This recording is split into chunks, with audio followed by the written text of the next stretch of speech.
السلام علیکم و رحمت الله و برکاته. تماشابینان عزیز گرامی ما، خوش آمدید به برنامه روزانه فکر. تماشابینان گرامی، خوشبختانه امروز باز هم به دیدار هم رسیدیم و گفتنی ها خیلی زیاد هستند، اما امروز موضوع ما مخصوص هست و همگان شاهد آن هستیم که در اول ماه سپتامبر قرار داریم و 5 روز پیش روز دانش بود و در تمام مکتب و دانشگاه های کشور خوانندگان، دانشجویان، محصلین وارد دانشگاه و مؤسسه های تعلیمی شدند و سال نو خوانش خود را آغاز کردند. و این سال نو خوانش از روز یک شنبه 1 سپتامبر در تاجیکستان آغاز شد و در این روز در یکی از مکتب‌های نو ساخته به استفاده داده شده پایتخت، رئیس جمهوری تاجیکستان امامعلی رحمانوف سخنرانی و ملاقات کرد با کارمندان ساحه معارف، با خوانندگان و دانشجویان. و امروز صحبت ما هم تماشابینان عزیز در همین باره خواهد بود.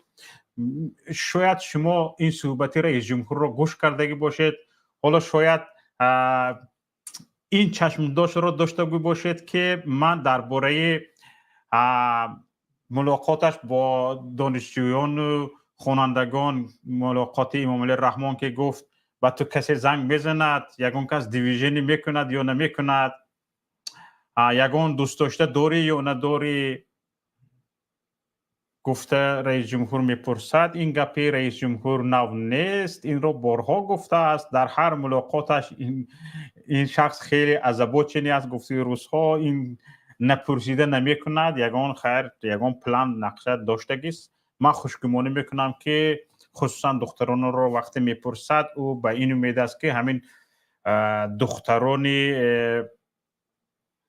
با استعداد بر وقت شوهر کرده، یعنی استعدادشان برای منفعت ملت استفاده نشده حیف نشوند. من خوشگمانی میکنم، همین طور میگویم، یگان در این باره تنقیدش نمیکنم. هرچند این خیلی یک گپ‌های ننگاور است، من فقط خوشگمانی میکنم، در این باره گپ نمیزنم. حرف‌های امروزه من درباره دیگر چیز است دوستان عزیز. امروز صحبتی که ما میکنم درباره دیگر چیز است و درباره همون سخنرانی‌های امام علی رحمان که در به افتتاح دادن، یعنی کشادن در مکتب رقم 19 پایتخت که از جانب یک صاحب کار برای 3,500 طالب علم در 2 بست ساخته، در 4 طبقه 4 آشیانه ها ساخته به استفاده داده شده است و در اینجا صحبت میکند رئیس جمهور. من اساساً بیشتر در همین باره درباره بعضی از گفته های رئیس جمهور ایستاده میگذارم که تا چه اندازه به منفعت ملت رئیس جمهور کار میکند و تا به چه اندازه گفته هایش به کرده هایش راست میبیاید و تا به چه اندازه این آدم به رئیس جمهور بودن طول 30 سال است که صرفم رفته است. رئیس جمهور یعنی چی؟ همون روزی که 1 سپتامبر با مردم ملاقات کرد، بسیاری از سخنرانی هایش رو من گوش کردم، ملاقاتش رو، سخنرانی خودش رو شخصا گوش کردم. دوستان عزیز، فقط جنبه های منفی نه، جنبه های مثبت هم دارد. بعضی همین فعالیت های رئیس جمهور امام علی رحمانوف بعضی جنبه های مثبت هم دارد، اما وقتی که این جنبه های مثبت را از سخنرانیش شفته میشوی، به این جنبه های مثبت گپزنی هایش شفته میشوی، لیکن یک کمتر فکر میکنی به عاقبت همین جنبه های مثبت، این کارهای رفتارهای این رئیس جمهور، میبینی که عاقبتش وای است، عاقبتش به سنگ خنک شناندن ملت است، عاقبتش یعنی باز از بهترین تاجر مهاجر ساختن است، از غنیترین شخص کشور یک مهاجر کوچروب ساختن است، یعنی تاجران را، صاحب کاران را، صاحب شرکت های تاجیکستان را از تاجیکستان گریزاندن است و فسادکاری است، فاسدکاری است و خلاص دیگر هیچ. باور کنید اگر از روی انصاف هم گپ زنیم همین قدر است. حالا همین مکتب به که رئیس جمهور حالا دیده ایستاده در افتتاح شرکت میکند، حالا این بنای مکتب به که مکتب رقم 19 پایتخت بوده است، از جانب یک صاحب کار ساخته شده است، از جانب حکومت نه، از جانب یک صاحب کار ساخته شده است. تماشابینان عزیز، من در چند کشورهای دنیا بودم، در کشورهای پیشرفته دنیا، در مرکز شهر استانبول ترکیه فرزندانم تحصیل میکردند. در یگان به این طرز مکتبی با حشمت دیدگی نیستم. من تم میگیرم. در پایتخت اوکراین فرزندانم در شهر کیف تحصیل کردگی هستند. این خیلی مکتب با حشمت دارد یا ندارد اوکراین من نمیدونم.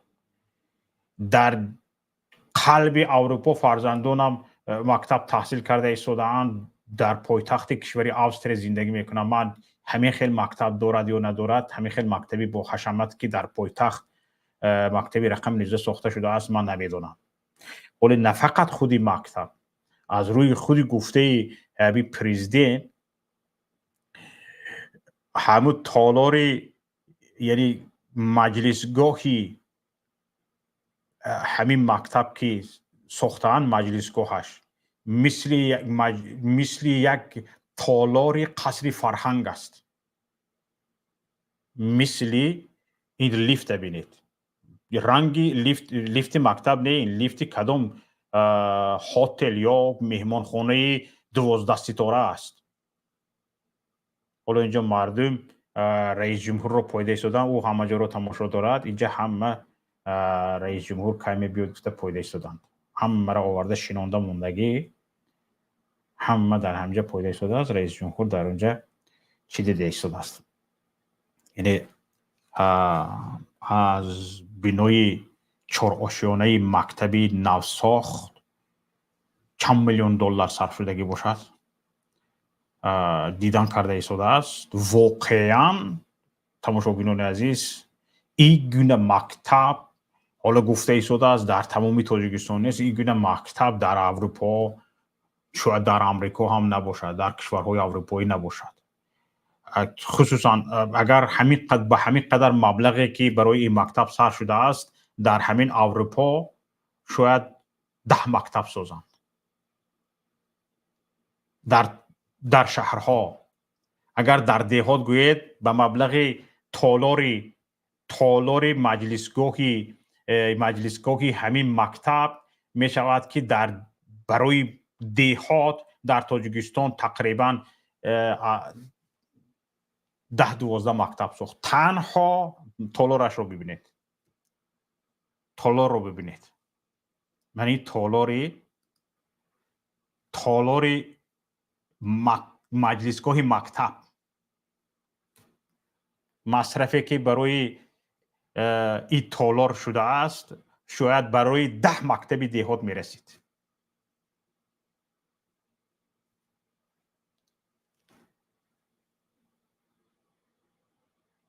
قصر فرهنگ،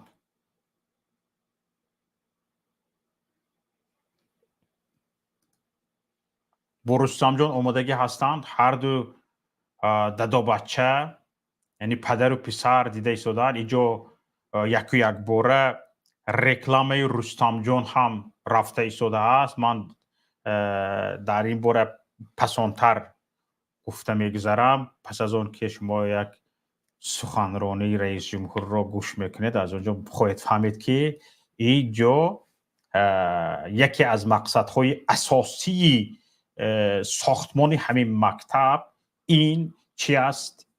این رکلامه رستم جان است و تاکید میکند حتی پرزیدنت که حالا گفته میگذاریم دیگران بیایید از پایتخت عبرت گیرید گفته میگذارد. یک باره یعنی نظامیت رکلام یا اینکه چی میگوت رکلامه پوشیده. اما به هر حال تماشابینان عزیز،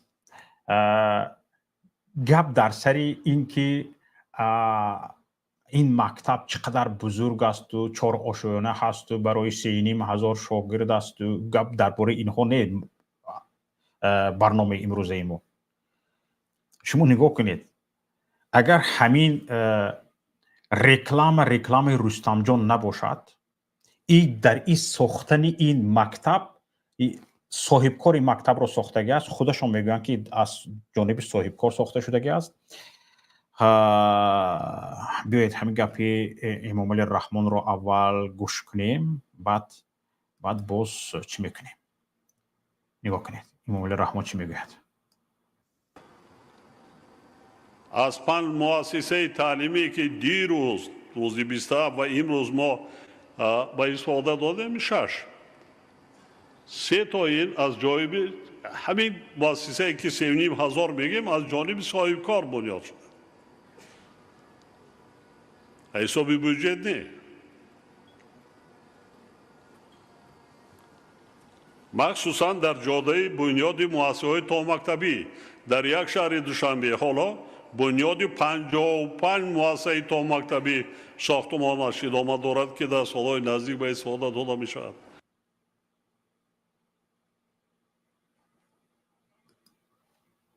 ببینید تماشاگران عزیز، خودش با زبان خودش میگوید که این رو رستم جان نپوشیده است. این ساختمان از جانب رستم جان نشده است، حتی از بودجه دولتی نشده است. یک صاحبکار را خونش را مکیدند برای 3,500 اهالی. همین ترامپ رفته گو نمیکند همین کار را.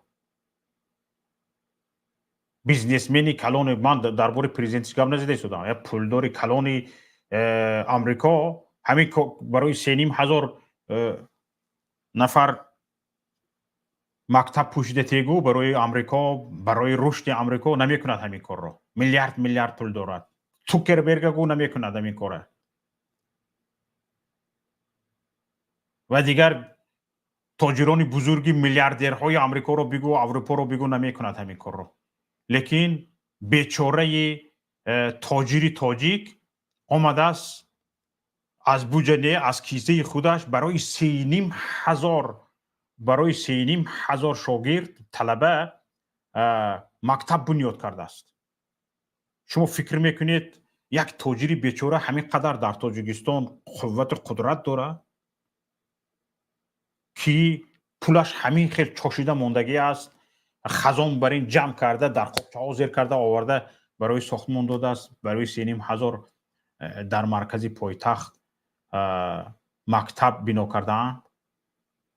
نه دوستان عزیز، این بیچاره برای ادامه تمدیدی لیسانسیش، برای سلامت ماندن بیزنسش، برای سلامت ماندن اهل عائله‌اش، برای سلامت ماندن خودش، برای نسل آیندهش اقلا خانه و جایش نصیب کردن این کارو کردگی است. شاید 60% مالکیتش باشد این مکتب، 70% مالکیتش باشد، 80% مالکیتش باشد این مکتب، تعیین نیست. لیکن بیچاره این مکتب رو هتل 12 ستاره اینطور نیست. این مکتب رو ببینید، هتل 12 ستاره باور کنید اینطور نیست. من مرحمت رنگی که به هتل 12 ستاره وارد شده استودن. این مرمرها رو ببینید، این ستونهای مرمرین رو ببینید.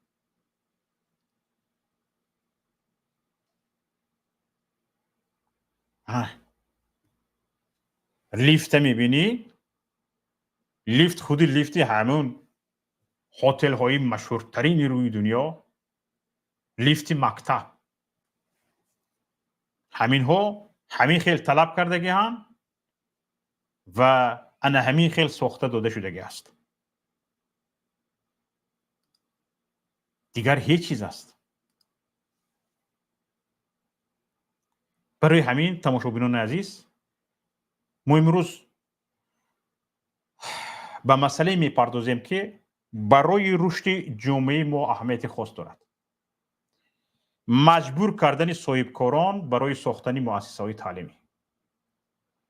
این عمل در کشور با فشار و مجبوریت انجام داده می شود. نه تنها بر رشد ساحه اجتماعی و اقتصادی این عملی رذیلانه حکومت کمک نمی کند، بلکه در دراز مدت تماشابینان عزیز می تواند به همه ما ملت تاجیک ضرر رساند. چه خیل؟ چرا صاحبکاران ما که برای تأمین زندگی خود و هزاران کارمندانشان زحمت میکشند مجبور شدند وظیفه های دولت را اجرا کنند؟ چرا صاحبکاران ما مجبور شدند وظیفه های دولت را اجرا کنند؟ مگر ساختمان مکتب ها، مؤسسه های تعلیمی و انشاءات جمعیتی وظیفه دولت نیست؟ اگر وظیفه دولت است، پس چرا صاحبکاران به فشار مستقیم یا غیر مستقیم مجبور می شوند که این کار دولت را به دوش بگیرند، به عهده بگیرند؟ به نظر من این است که مقامات از عهده اجرای وظیفه خودش نبرآمده، وظیفه خودش را به دوش مردم بار کرده است. خود رئیس جمهور هم میگوید که کی میکند؟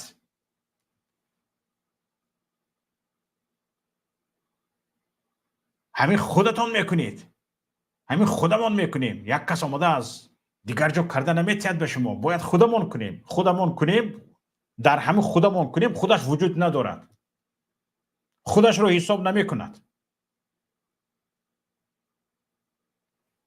ژیرینوفسکی گفت چندین سیاستمداران دنیا گفتن که امامعلی رحمان یکی از میلیاردران دنیا است. اهل اویلش تمام تاجیکستان را جوشیده میخورند. شنیدید که امامعلی رحمان یگان مکتب بنا کرده است؟ نه. در همین کی میکند خودمون میکنیم.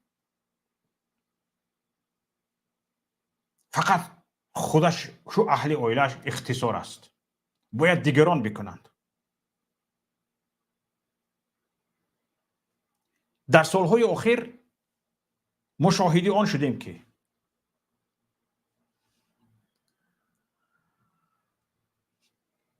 یک قسم مهم انفراستراکچور تعلیمی در کشور از حساب صاحبکاران خصوصی بنیاد می شود. مقامات کشور که باید از مبلغ‌های بودجتی برای ساختمان مکتب‌ها و مؤسسه‌های تعلیمی سرمایه گذاری کنند، خود را کنار میگیرند و این مسئولیت را به دوش صاحبکاران میدهند، به دوش صاحبکاران واگذار میکنند. این روند تنها یک بی‌عدالتی، یک ظالمی نسبت صاحبکاران است. نه تنها این است، نه تنها این یک بی‌عدالتی است، بلکه یک شکل پنهانی فساد می باشد. این فسادکاری است. یک بار دیگه گوش کنید، خودش ساخته است یا صاحبکار، کسانی که نو در اومدید. از 5 مؤسسه تعلیمی که دیروز روزی 27 و این روز ما به استفاده دادیم 6. 3 تا این از جانب همین مؤسسه که 3,500 میگیم از جانب صاحبکار بنیاد شده. حساب بودجت نه. حساب بودجت نه. از جانب صاحبکار بنیاد شد. از حساب بودجت نه. اگر دولت قادر نیست مبلغ‌های لازم را برای ساختمان مکتب‌ها جدا کند، این معنای آن را دارد که تماشابینان عزیز در سیستم بودجت استفاده مبلغ‌ها به فساد دچار است و مشکلات جدی وجود دارد. در حالی که مبلغ‌ها برای لایحه‌های کم ارزش صرف می‌شوند، یعنی مبلغ‌های بودجه را اینها به لایحه‌های کم ارزش مصرف می‌کنند، صاحبکاران را در همین حال مجبور می‌کنند که لایحه‌های بزرگ و وظیفه‌های اجتماعی را که از حساب اندازهای آنها باید اجرا شود، چیزی که آنها علاقه اندازش را دادند، آنها باز مجبور می‌شوند که لایحه‌های بزرگ را به دوش بگیرند. دقت تماشابینان عزیز، این چی است؟ این چی معنی دارد؟ این معنی آن را دارد که صاحبکاران را دولت، حکومت مجبور میکند که وظیفه‌های غیر قانونی اجرا کنند. وظیفه‌های غیر قانونی. چرا میگویم وظیفه‌های غیر قانونی؟ برای اون که صاحبکاری اساساً به آزادی اقتصادی و حقوق‌های شخصی اساس یافتگی است. صاحبکاری باید صاحبکار آزادی اقتصادی داشته باشد و حقوق‌های شخصیش رعایت شوند. وقتی که یک صاحبکار تجارت میکند، وقتی تجارت میکند، او باید تنها قانون‌های اقتصادی و مالیوی دولت را رعایت کند. فقط قانون‌های اقتصادی و مالیوی دولت را رعایت کند. از او باید دیگر چیز طلب کرده نشود. اما در تاجیکستان چه حالت داره صاحبکاری بیچاره؟ تاجری بیچاره، شرکتداری بیچاره.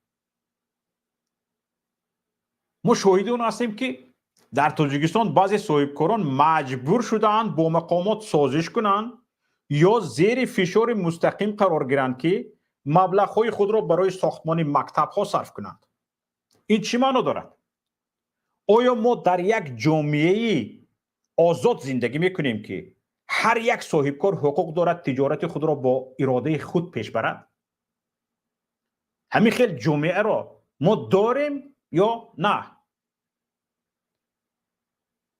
یا ما شاهدی با وجود آمدن یک نظام ناپاک و فساد زده هستیم که در آن صاحب کاران را مجبور میکنند وظیفه های دولتی را اجرا کنند. کدامش؟ البته دویمش.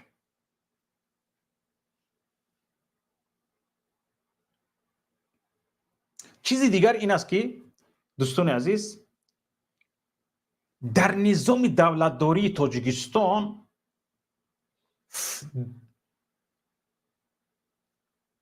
فشار به مردم در درجه اول است. یعنی مردم رو در حال سرکوبی نگه داشته حکومت داری کن.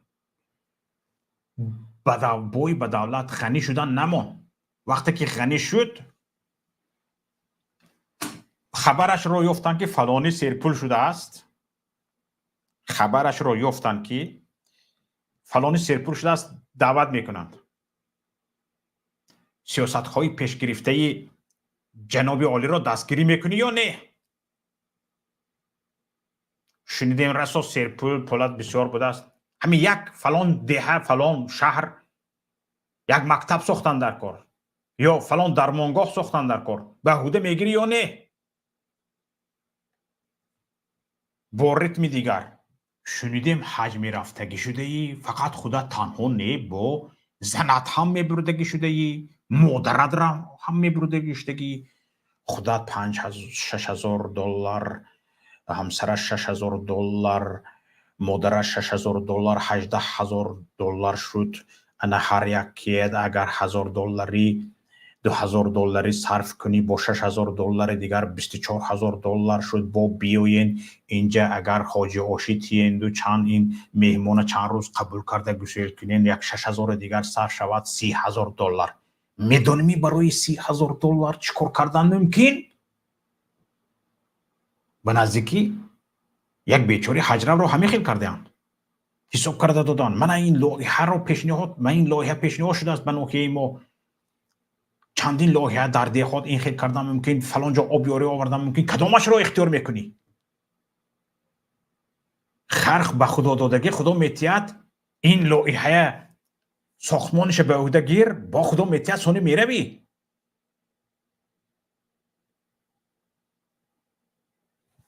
فهمیده ایستادید این بندیت ها رو؟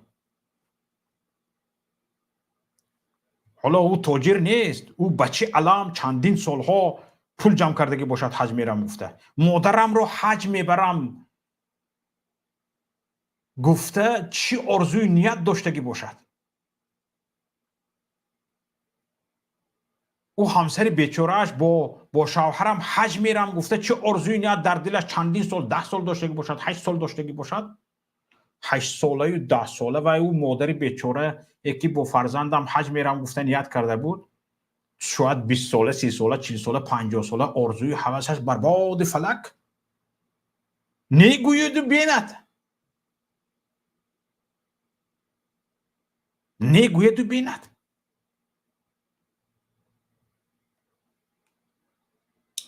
صاحب کارون چی کار میکنن؟ حالا اینها شاید صاحب کار نبودن، اینو که حج میرفتن، لیکن صاحب کار بیچاره که 4 تنگ پولی افتاده است چیکار میکنن در تاجیکستان؟ تجارتش در گروی این باندیت ها، خانه اش در گروی این باندیت ها، زن و بچگچش در گروی این باندیت ها، خودش در گروی این باندیت ها. چقدر داد و گریفت دارد، اگر گوش نکرد خودش تربه می شود. بچگچش چندین سال قرضدار، تجارتش رو کشیده میگیرن، چندین سال قرضدار ابگار شده میگردد. انا برای همین صاحب کار چیکار میکنه؟ صاحب کاری که میخواد تجارتش رشد کند، اقلا رشد نکند هم اقلا قطع لایمتش رو یافته داده ایستد، هنگام دوچار شدن به طلبات های غیر قانونی مقامات مجبور می شود که برای خودش آرامی خرد، آرامی خرد. دوستان عزیز، ان همین حالت ها از جهت اخلاقی و قانونی غیر قابل قبولن، غیر قانونی هستند. اینها ظلم هستند، ظلمی که نه فقط همین روز است، بلکه ما از کثافت این ظلم، در پی این ظلم سالها رنج میبریم. ببینید بعضی صاحبکاران تنها برای حفظ تجارت خود و پیشگیری از سنجش های بی اساس به همین خیل طلبات های بندیتانه این مقامات تن دادگی هستند. مگر این فساد آشکار نیست؟ مگر این یک نمونه روشنی سوء استفاده از منصب نیست؟ مگر دولت با این عمل به صاحبکاران و جامعه ضرر نمی رساند؟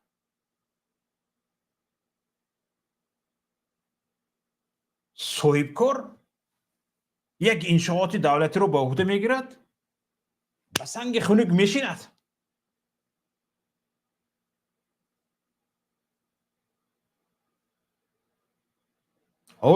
حالا هر سال باید از روی گفت خودی رئیس جمهور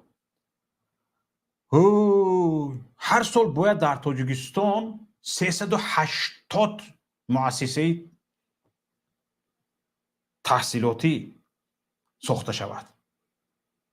380 از حساب افزایش اهالی.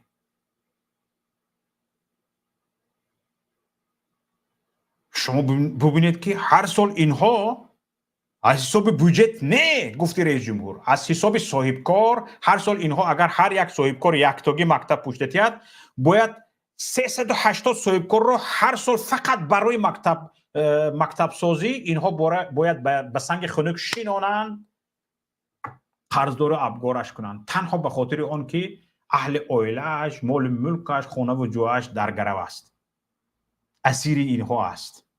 ببینید چی میگوید؟ امروز در زیاده از 4000 مؤسسه تعلیمی کشور 2,280,000 نفر خوانندگان به تعلیم و تربیت فرا گرفته شدند که نسبت به سال تحصیل 1991-92 800 مکتب و 1,000,000 خواننده زیاد می باشد. اگر سال جاری 130,000 نفر صنف 11 را ختم کرده باشد، 250,000 به صنف یکم قبول شده است.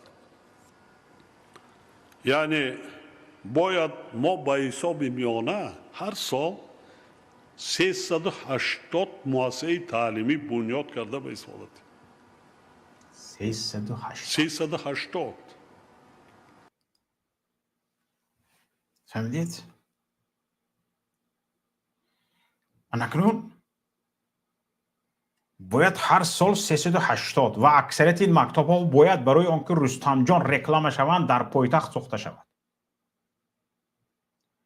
حالا برمیگردیم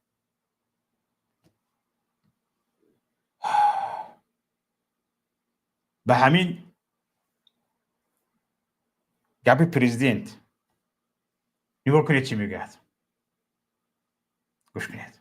امروزه ما به افتخار سال نو تحصیل و روز دانش در بنای نوبنیاد مؤسسه تحصیلات عمومی رقم 19 شهر دوشنبه که یکی از کلانترین مؤسسه‌های تعلیمی در پایتخت مملکت به شمار رفته، در آن بهترین شرایط علم و دانش آموزی مهیا کرده شده است برگزار می‌گردد. مکتب مذکور از 4 آشیانه و 75 صنفخانه عبارت بوده، 3,500 نفر خواننده را به تحصیل فرا میگیرد.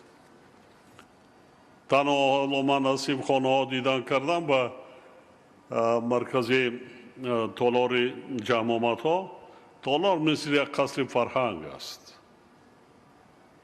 تمام چهارراه ها گذرانده میشه. تالار مثل قصر فرهنگ است. شما نگاه کنید. با جای تالار را مثل قصر فرهنگ کردن، همان مبلغی که برای مثل قصر فرهنگ کردن صرف میکنی در دهها 10 تا دیگر مکتب پوشی نمی شود. در دهات 10 تای دیگر مکتب سازی نمی شود.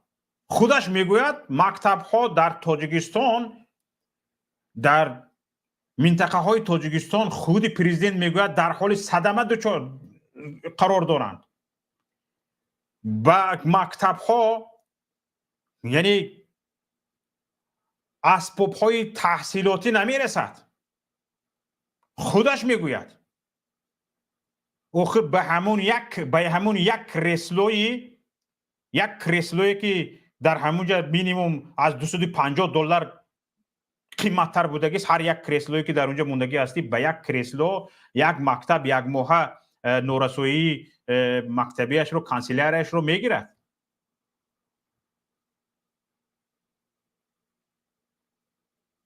اگر هزار جای نشست داشته باشد $250,000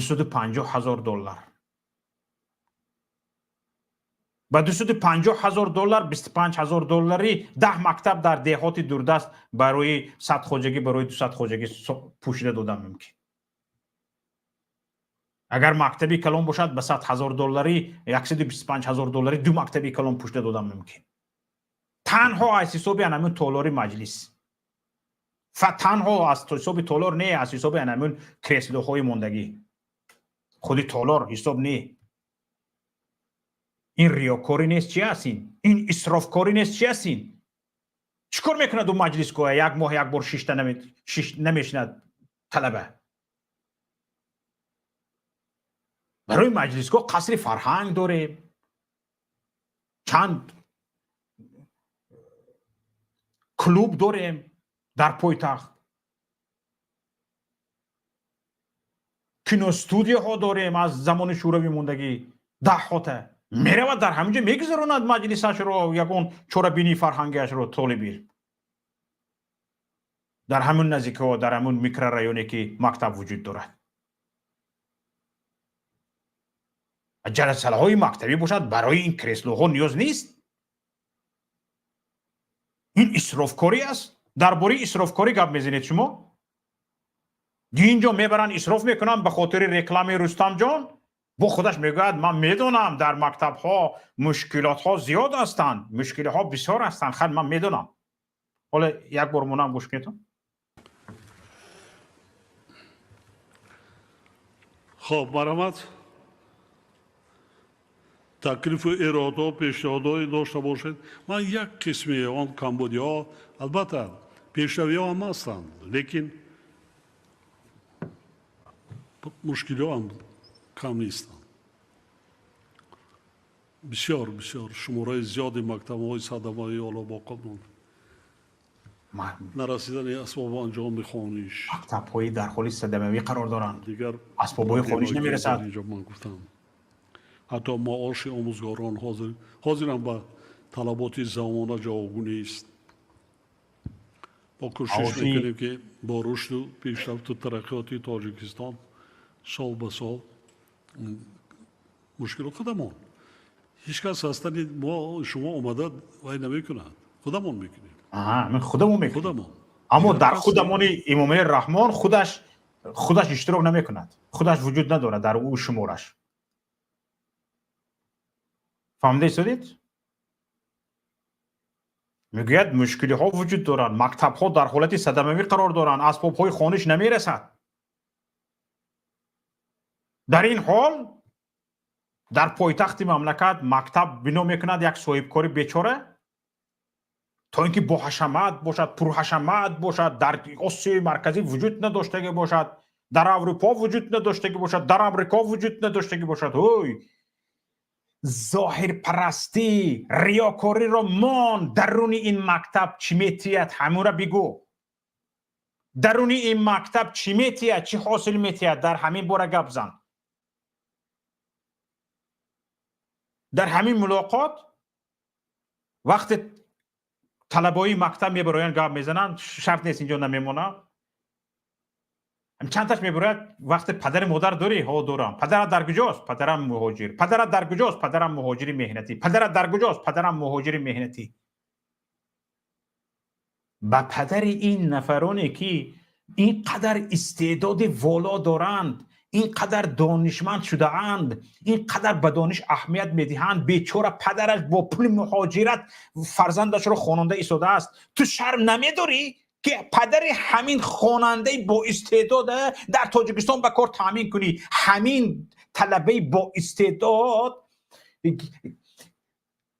یعنی روحاً عذاب نکشد، زنده یتیم نباشد، نیمی دلش خراب، نیمی دلش کباب زندگی نکند، هوش یادش به پدرش، به پدر مسافرش، به هجران پدرش نباشد، و همون هوش یادی که به دوری های دوری پدرش، یعنی به دور بودن پدرش، به فراق پدرش صرف میکند، اون هم باشد به دانش صرف کند، به آموزش صرف کند. شرم نمیداری؟ اقلا پدری همین طلبه های با استعداد را به جای کار تامین کنی، میرسد معاششون، شرم نمیداری؟ کمبودی نداری؟ تو شرم میداری یا نه؟ کمبودی نداری؟ چی معنی دارد؟ پدرش در مهاجرت است، تو اونو به کار تامین نکردی، از این زیاده با کمبودی میشود؟ این چی بیروگی؟ پوست داری نداری؟ او پوست آدم است، پوست خر است. شرم هست، حیا هست.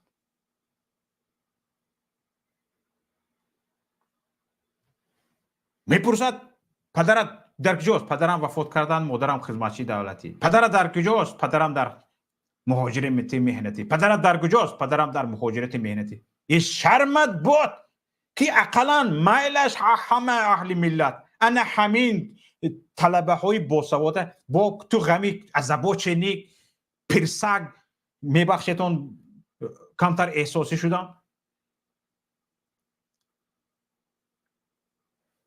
با میپرسی که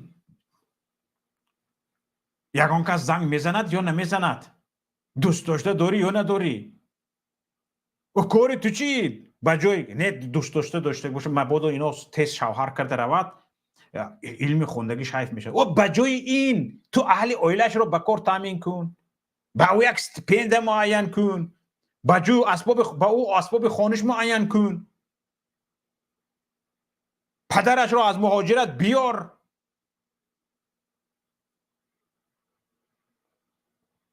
پدرت چی اختصاص دارد؟ پدرم مهاجری مهنتی. ها دیدی؟ برای همین خوان درست است، ظاهرا همین گپ درست است. یکی پدرش رو تو مهاجری مهنتی کردگی هستی، همین تو مهاجری مهنتی کردگی هستی، پدری همون طالب علمی صاحب استعداد رو.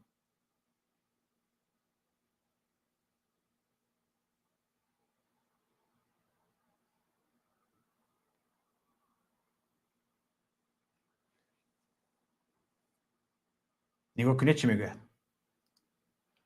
که اجرای نقشه با جلب امکانیت‌های بودجه محلی، صاحبکاران و شخصان سخاوت پیشه، فعالان و اهالی نیز تامین کرده شد. شخصان سخاوت پیشه، صاحبکاران خودش وجود ندارن اینجا. در اهل اویلش یگان کس، این رئیس جمهوری ما در اهل اویلش یگان صاحبکار وجود ندارد، همشون گداین، قمبغلن، در همین خونه های خاکسارانه خاکش ریخته ایستادگی زندگی میکنن. از رئیس جمهور سر کرده رستم امامعلی، آزاده رحمان، همه این خسر بچه هایش، اینها همین قدر قمبغلن که به هیچ گفتار راست نمی بیاید. اینها هیچ وقت سخاوتمند نبودند، سخاوتمندی هم کرده نمیتونند و اینها پولم ندارند. برای همین فقط باید رو به تاجران آورد، رو به سخاوت پیشگان آورد، رو به صاحبکاران آورد. قابل ذکر است که طی سالهای 2017-2023 در شهر دوشنبه برای 72,000 نفر خوانندگان مکتب‌های زمانوی دارمان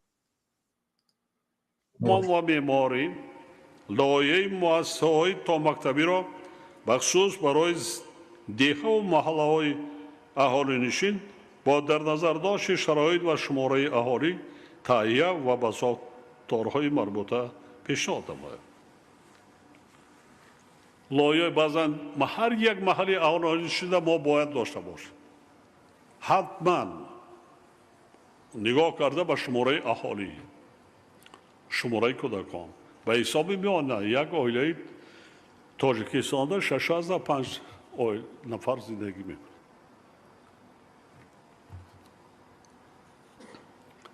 شرط نیست گرماز در کنیم در محلهایی که 100 خواجگی است، به همون نگاه کرده لایحه کرده باید داده مونه. بسیار خوب.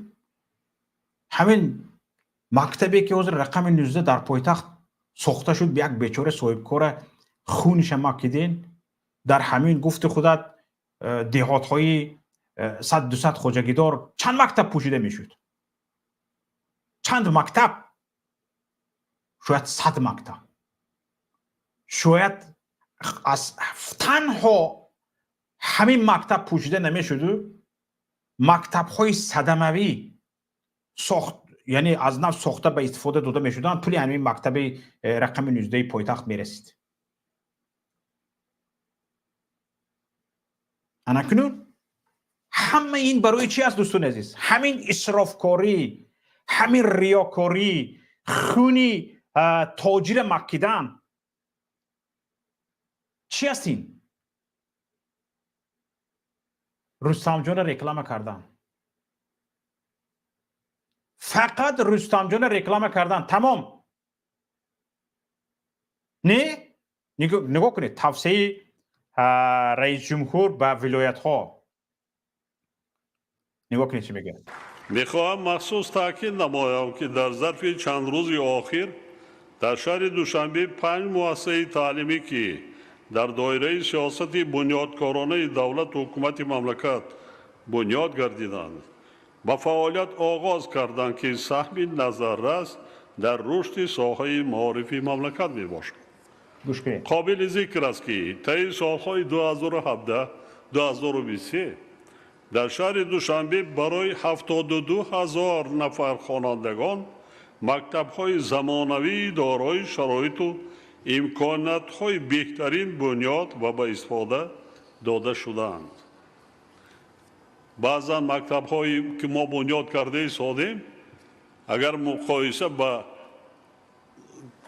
سطح دانشگاه و دانشکده‌های زمان پیش مقایسه کنیم از آن بالاتر نیست.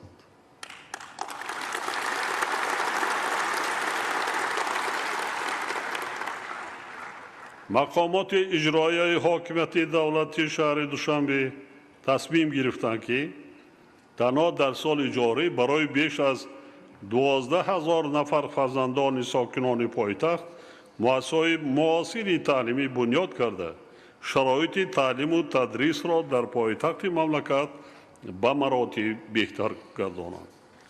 علاوه بر این حالا در شهر دوشنبه ساختمان باز 24 مؤسسه نوی تعلیمی برای 47,000 نفر خواننده و 55 مؤسسه تا مکتبی برای 11,500 نفر کودک با سرعت ادامه دارد. این رقم ها برای راهبران ولایت و شهر و دیگر شهر و نایاب باید نمونه عبرت باشد. نمونه عبرت. آموزند در این سمت کارا مثل پایتخت مملکت جدی به راه ماند. آموزند و مثل کارهای، یعنی فعالیت پایتخت کارهای خود را به راه مانند، یعنی مسئولین دیگر ولایت ها، ولایت سوخت، ولایت ختلان، ولایت مختار کوهستان بدخشان، ولایت های تابع مرکز، اینها روان از رستم جان درس بگیرن چه کار کردنه. و از سال 2017 چرا ذکر شد؟ از سال 2017 تا سال 2023 و تا امروز چرا ذکر شد؟ برای آن این خیلی ذکر شد که با قرار رئیس جمهور، با قرار پدر پسر یعنی با قرار پدر امام علی رحمانوف پسر رستم امام علی سنه 4 اپریل سال 2017 رئیس شهر دوشنبه شد. از رستم جان پیش دوشنبه دهات بود، هیچی نداشت، مکتب نداشت، پخسه همین مثل اوغل در دور سیوس همین یک چوه پرتفته بودن بولش به علف میپرتفتن، در تگی همون سویگی علف یک 4 دیواله میبرداشتن بولش چوب میپرتفتند، بولوی و علف میپرتفتن. در همون از 2017 اصول مردم در تگی همون سویگی همین 4 دیوالی درس میخوند. مکتب گفتگی گپ وجود نداشت. فقط تاریخ تاجیکستان، تاریخ پایتخت، تاریخ مکتبی در مکتب‌های خوبی تاجیکستان درس خوندنی مردم پایتخت از 2017 سر شدگی. همین طور رئیس جمهور برای چی مثلا گفتیم همه چیز شما از سال 90 ذکر کرده میبینید، لیکن فعالیت رستم جان برای نشون دادن از 2017 این طرف حساب میکنید.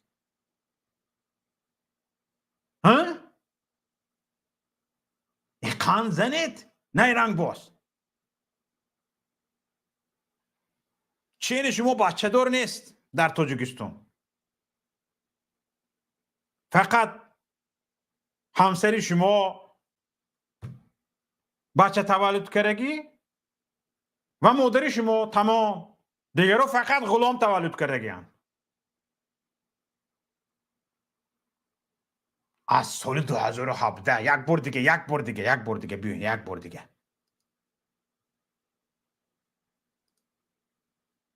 حاضر یک بار دیگه گوش کنید نمینید.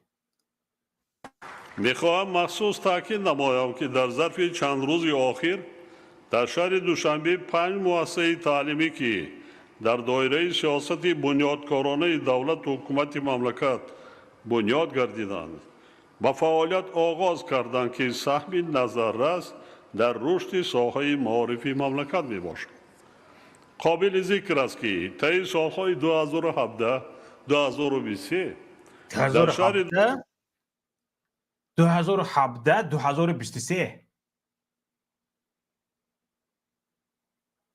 از 2017 اون طرف دوشنبه وجود داشت یا نداشت، مکتب داشت یا نداشت. وقتی اینها دیگر چیزهای مقایسه میکنن با سال 92 مقایسه میکنن، با سال 2000 مقایسه میکنن.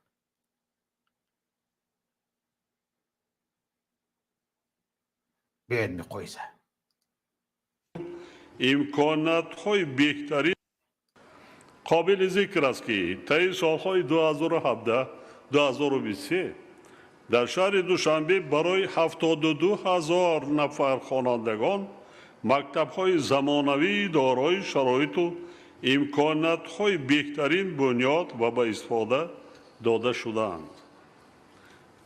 بعضا مکتب‌هایی که ما بنیاد کرده سادیم اگر مقایسه با سطح دانشگاه و دانشکده‌های زمان پیش مقایسه کنیم از آن بالاتر نیست. مایل شو از آن نه، فقط این تاجیکستان نه، این مکتب ساختگیتون در اروپا نیست. این درست است، لیکن به شما نمیزیبد خون یک صاحب کار مکیده این طور کردن، این خیلی ظلم کردن. یک مکتب بپوشید، پرده داشتگی باشد، چراغ داشتگی باشد. چراغ حاضر همین مکتبتون چراغ ندارد، چیکار بکنید این مکتب با حشمته بی چراغ؟ گرمیدی میگی پگه برق خاموش میکنی، الکه گفته شدین پیشکی برق خاموش میشه. کامپیوتر با کامپیوتر ها لابراتوری او لابراتوری پگه در خونه همه شیشه ها همه پرابریکا هاش کفیده میرود. او بیچاره صاحب کار به فلان میلیون دلار سیستمی گرمیدهی نصب کرده است. در یک دو سوت که شما در یک دو شبانه روز برق رو خاموش میکنید همش کفیده کرنوشوی هم شده میرود. برق نیست کامپیوتر به چی کار میبیاید؟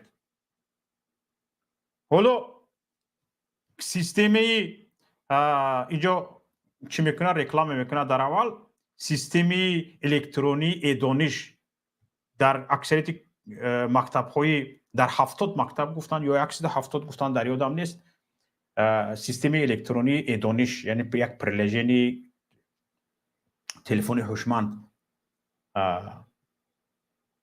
جاری کردن. خب بسیار خوب در همین کشورهای اروپایی هم مثل شولفاکس هست مثلا در استرالیا که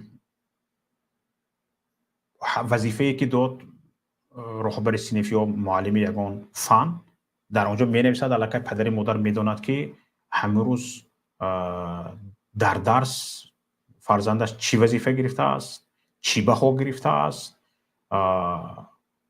چی مشکلات دارد، بهای چند گرفته است و معلم چی گفتن میخواهد، معلم چی توصیه دادگی است، همش رو دیده میستد. تابل پیشرفت است، چوریکش همش رو دیده میستد. یک چیز لازم شد از همونجا پی دی اف بارگیری میکند به خودش میگیرد یگان حجت لازم باشد یا که با یگان حجت لازم گوید توسط همونجا میموند از همونجا رهبر صنفش میگیرد. با مجلس هم به همونجا خبر میکنن. بعضی مجلس ها در همون حالت در همون چی میگذارد فرمی پدر مادران بسیار خوب است. اما اینترنت نیست در تاجیکستان چیکار میکند وای را؟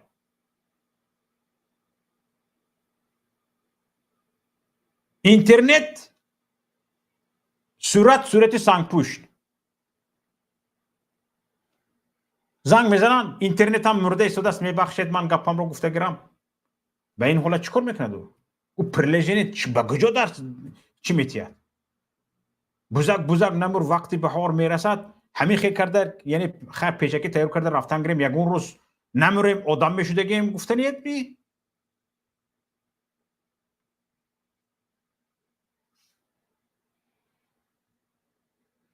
نه همه چیز با سالی اگر سال 2000 چی میشود؟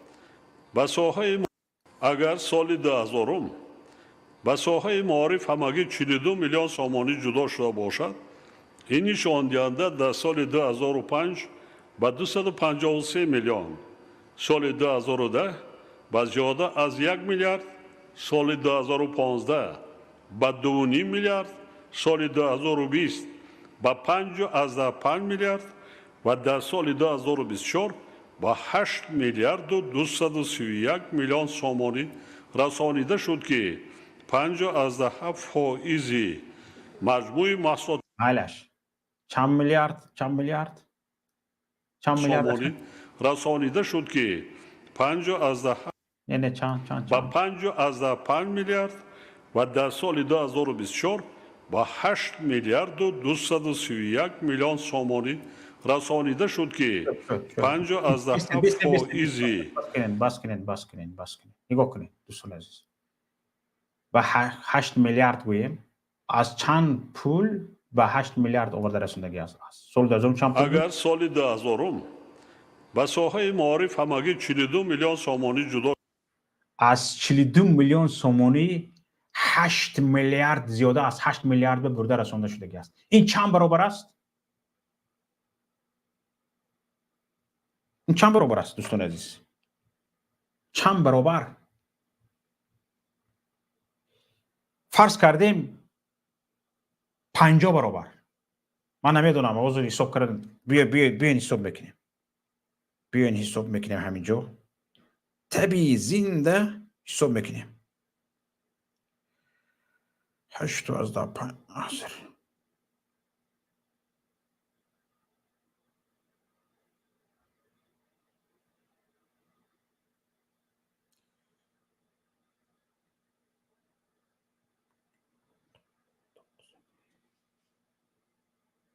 چند پول گفتیم که است معارف همگی 42 میلیون سامانی 2 میلیون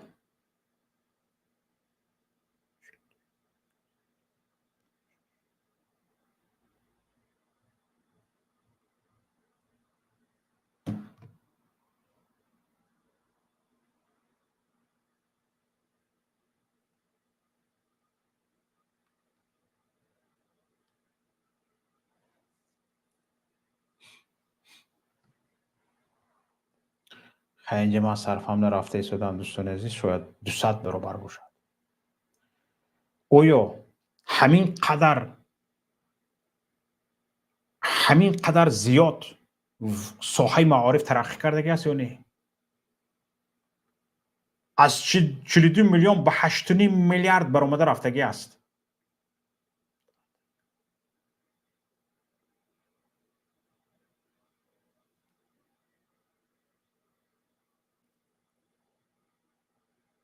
فهمیده شدید؟ همین قدر پیش رفتگی است یا نه؟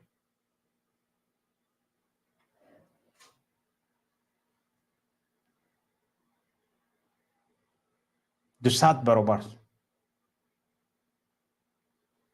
از سال 2000 تا امروز مردم بی‌سوادتر شدگی است. ساحه معارف فاسدتر شدگی است.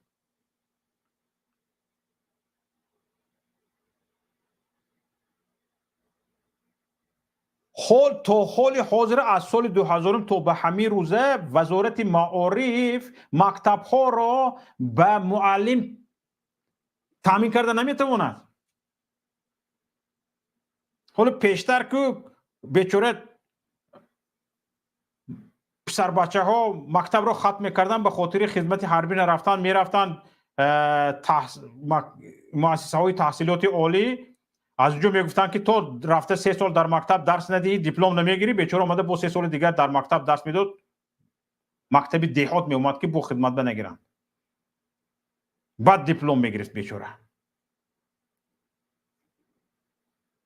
و حاضر خواهدم خدمت حربی میرود، نخواهدم خدمت حربی میرود، دانشگاه روادم خدمت حربی میرود، نروادم خدمت حربی میرود. مردم از صنف نویم خسته رفته ایستاده از مهاجرت. دانشگاه ها پرته ها خالی شدند. با دانشگاه های تاجیکستان دانشجو نمیرسد. چقدر دانشگاه ها درشان را بستند، اختصار شدند. در تاجیکستان دانشجو نمیرسد. امروز مثلا گریم اگر پیشتر وقتی که سال 96 وقتی که من به فاکولته فیلولوژی رفته بودم 500 ابیتورینت بود، 25 به گروه بودجتی قبول کردند، 25 به گروه شرطناموی، 50 نفر. از 10 نفر 1 نفر قبول میشد. از 10 نفر 1 نفر. حالا چی؟ حالا همین یک بیچاره همین سرش گرنگ شده یکون به در دانشگاه یک لگه زده رفته درآید قبول میشه. طلبه نمیرسد، خصوصا به گروه های شرطناموی جان گفته میگیرن میبرند. آزمون نیست، تندر نیست، هیچی وجود ندارد، همه میگیرند. بدون آزمون میرود دانشجو. همین خیلی زوره کنند هم هیچ کس نرفته ایستاده است. نیمی پرته های دانشگاه خالی. همین سیاستی معارف پرورانه است. های مردم سیاست معارف پرورانه رو ببینید که اینقدر سیاست معارف پرورانه ترقی کرده است که پرته های دانشگاه خالی بعد از صنف نهم در مکتب های دهات پسرک بچه ها نیستند.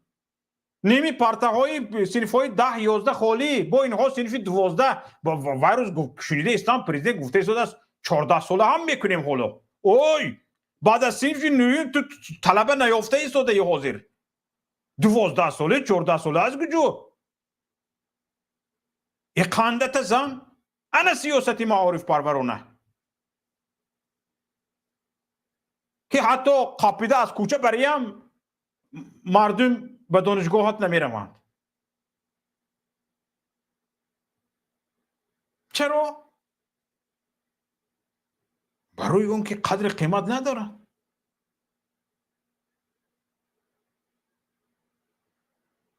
برای اینکه دانش در تاجیکستان قدر قیمت ندارد. دانش در تاجیکستان قدر قیمت میداشت. شما ابله پولی را از تحصیل دانشجو بالاتر میدونستید؟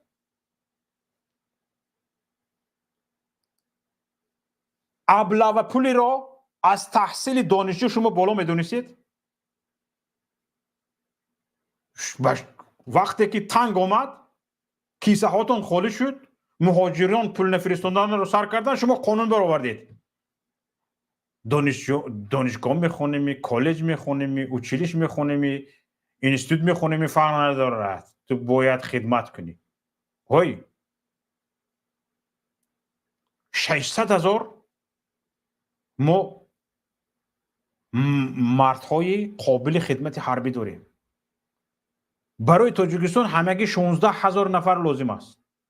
600,000 نفر گریزه میکنید شما. از 600,000 نفر در یک سال 2 مراتبه شما پول میستانید.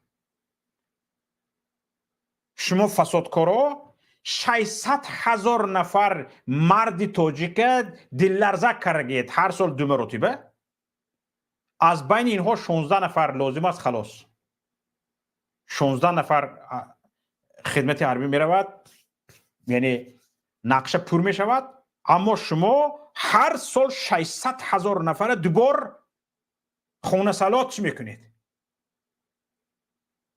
دل لرزکش میکنید، گریزش میکنید، پشت دیوارش میکنید.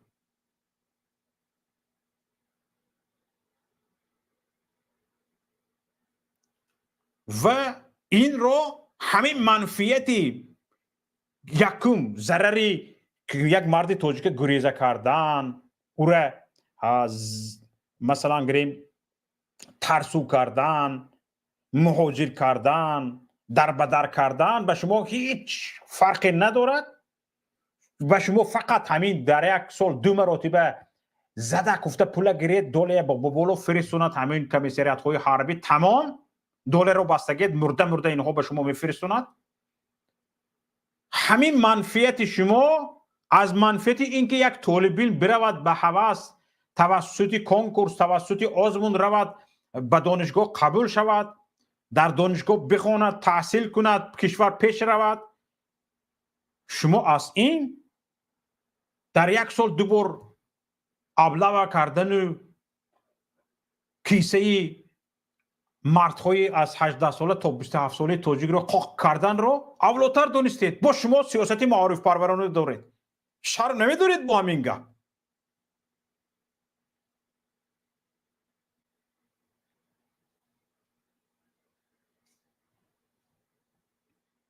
باز میگن خودشون.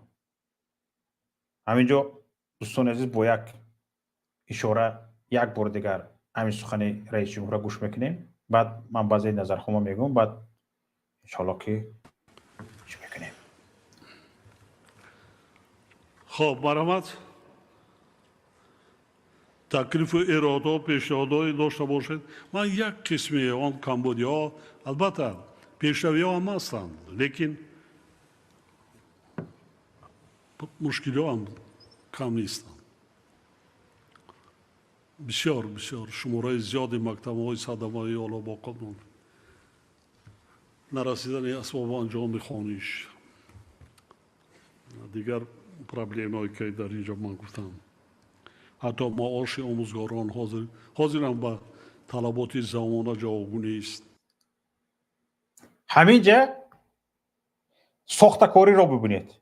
آخر تو درباره مشکلات گپ زنید. گفته سعودی این مردم به تو برآمدها را تیار کرده بردگی هستند. مشکلات ها را گپ زنید میگوید، بعضی مشکلات ها را خودش میگوید، بعد همین دست انمین کرده بیچاره و خواننده های تیار کرده بردگی هستند گپ میزنن. محترم جناب عالی، طبق سیاستی خردمندانه شما، این شما، آن شما، همه از آن شما، همه ما از آن شما، درباره کمبودی هیچ کس گپ نمیزند. هیچ کس درباره کمبودی گپ نمیزند. مکتب ها در حالت صدمه‌ای قرار داشتند. در همین خودش گفته ایستاده است. این چی رو بینید؟ احمق کنی رو بینید. خودش گفته شده است مکتب ها در حالت صدموی چندین بسیار بو میگد بسیار مکتب ها در حالت صدموی قرار دارند. از پیش آورده شده که بیچاره ها این خیلی گفته شده است اونها سیاست خردمندانه شما دولت این خیلی شده شده است اون خیلی شده شده است. این میگد معاش معلم نمیرسد اونجا نه 100 تا معلم نشسته است دهانش نمیکشوید. گفتی پروفسور دکتری علوم بیوشیمی عبدالسلام اودینزاده میگوید او معلمای تاجیکستان که از دانشجو چی میگیرند به زچوتکه هاشون به امتحان هاشون پول میگیرند چی فسادکار نگوید. چرا؟ میپرسم میگن که اونها روزشون به همین موندگی معاششون کم. روزت به گدایی مونده است معاشت نمیرسیده است همینجا 6 تا ایکو دستت پیشی بر کرده. اون نفری که در بالا نشسته است نامش امامعلی رحمانوف پرزیدنت تاجیکستان است. او خادم تو است. او بلندترین معاش رو از پول تو میگیرد. تو از همه حتی پول معلمیت به او معاش میدی یک قسم انداز داده.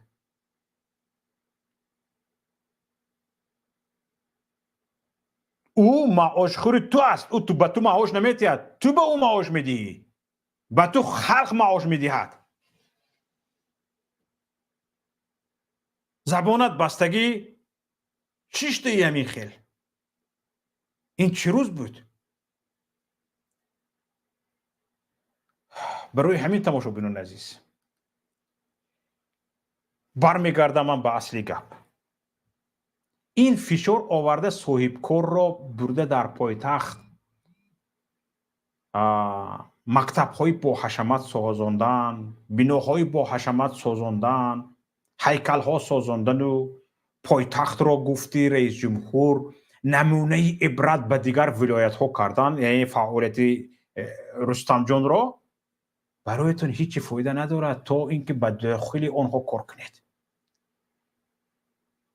خون صاحبکار رو میمکید چی نتیجه میدهد؟ چی نتیجه میدهد؟ من چند فکرم درج کردم حالا میگویم تو مجبور کردن صاحبکاران به ساختمان مکتب های و دیگر انشاءات جمعیتی میتواند از نظر اول یک راهی حل کوتاه مدت به نظر رسد. در اول مکتب ها ساخته میشوند کودکان تحصیل میکنند ولی نتیجه های دراز مدت چگونه باشد؟ چی میشود آینده؟ به نظر من صاحبکارانی که مجبور میشوند مبلغ های خود را به کارهای مجبوری صرف کنند اونها به رشد تجارت فراهم آوردن جایهای نوی کاری و سرمایه گذاری به ساحه های اقتصادی توجهی زیاد کرده نمیتوانند. هوش یادشان به راضی کردن شما از بدی های شما از ظلم های شما خلاص شدن است. این معنای آن را دارد که حوض پرابلم رو شما نمیخه خونش رو مکیده حل میکنید از چنین فشار ملت ضرر میبیند. فساد گسترده ماموری صورت میگیرد اوج میگیرد وقتی که یک ساختار یا شخص منصبدار امکانیت فشار آوردن رو میبیند یعنی میفهمد که میتواند فشار بیارد پول از گیرد از صاحبکار سیاست خردمندانه جناب عالی را جانبداری میکنی یا نه؟ مگر تو ضد سیاست پیشوای ملت هستی؟ همین سوال برای بیچاره صاحبکار بس هست که بودگیش رو برابر تیدو پوشت پنجره زندان نشود یا اینکه نکشندش. وقتی که یک ساختار یا یک شخصی منصبدار امکانیتی فشار آوردن به صاحبکار را پیدا میکند او از این فشار دست نمیکشد. بیار بده من اینجا فلان هزار دلار پول داده این منصب رو گرفتگی، من اینه چی خیل کرده بازیش همی خیل میگوید من چی خیل کرده پولش رو میبرورم. دوستان عزیز، حکومت داران ان همین روند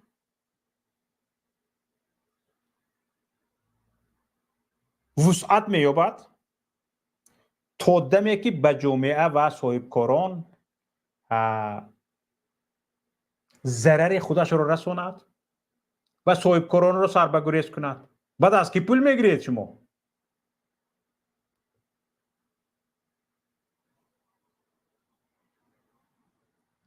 باز رئیس جمهور میگوید از پایتخت یاد گیرید، از کارهای پایتخت یاد گیرید. چه خیل کرده صاحبکار رو خونش رو ما جوشیدیم. و ولایت ها توصیه داده می شود، به شهر و ناحیه ها توصیه داده می شود که در پایتخت چه خیل خونی صاحبکار رو ما جوشیده ایستاده ایم، انا همین خیل کرده یاد گیرید.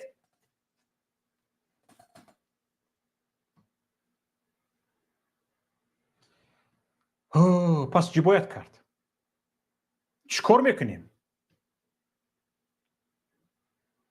برای رفع این مشکلات؟ تماشابینان عزیز، حکومتداران، هموطنان گرامی، تدبیرهای جدی اندیشیدن لازم است. تدبیرهای جدی و قاطعانه اندیشیدن لازم است. چه تدبیرها مثلا؟ به نظر من یکی از آنها این است که از حکومت شفافیت و حسابات طلبی از مقامات را به راه ماندن لازم است. یعنی چی؟ چخیل هر یک منصبدار باید برای هر یک سامانی که از بودجت برای ساختمان مکتب یا دیگر انشاءات استفاده می شود حسابات دهد. باید تحقیقات مستقل درباره آن که چطور مبلغ‌ها برای انشاءات تعلیمی صرف می شوند گذرانده شود. اگر دولت پول کافی نداشتگی باشد، پول کافی را برای ساختمان مکتب ها، این معنای آن را دارد که مبلغ گذاری به ناکامی دچار شده است یا فساد وجود دارد.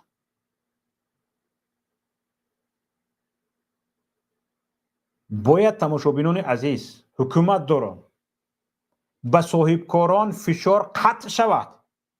اگر ما آینده ملت رو میخواهیم، هر از صاحبکار، حتی از تاجر، از شرکتدار، حتی ما مهاجر برای نساختنمان، دولت باید هر گونه فشار به صاحبکاران را برای اجرای وظیفه های اجتماعی قطع کند. صاحبکار وظیفه اجتماعی اجرا نکند. صاحبکاری باید آزاد باشد و هر صاحبکار تنها طبق قانون خود و خواهش خود عمل کند. صاحبکار نباید وظیفه های دولت را اجرا کند و به عهده‌اش بگیرد.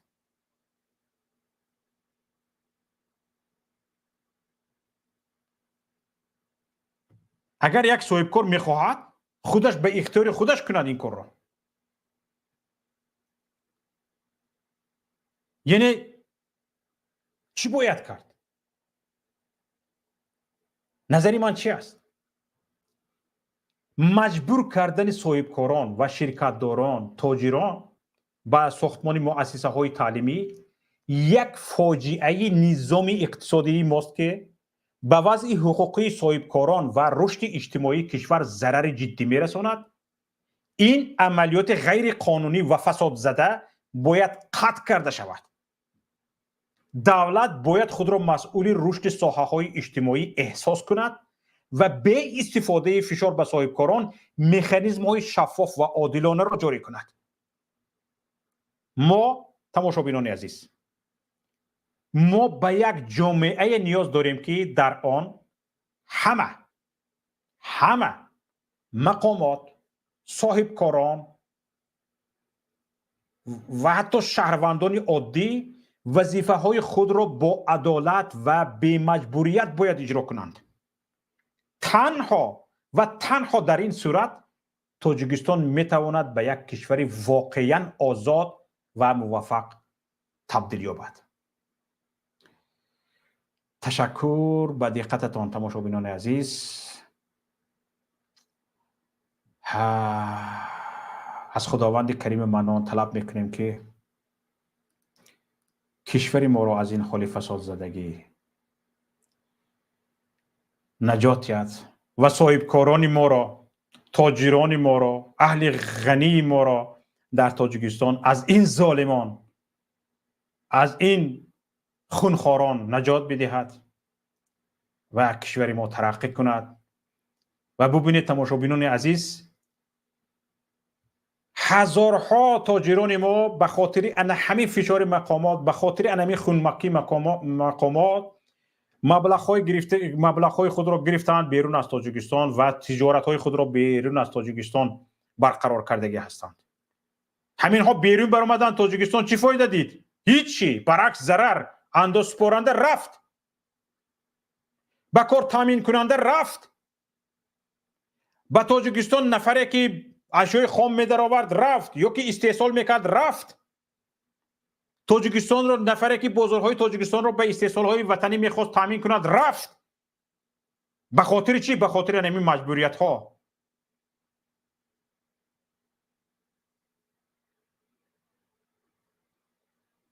این فوجه نیست دوستان عزیز. در دراز مدت این خونمکی ها، این ریاکاری های اینها به خاطر رستم جان سری ملت رو میخورد.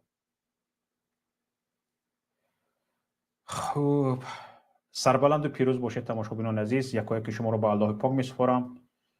هفته آینده روز سه‌شنبه انشالله در برنامه گفتگو میخوریم که آنجا شما هم حق دارید صحبت کنید.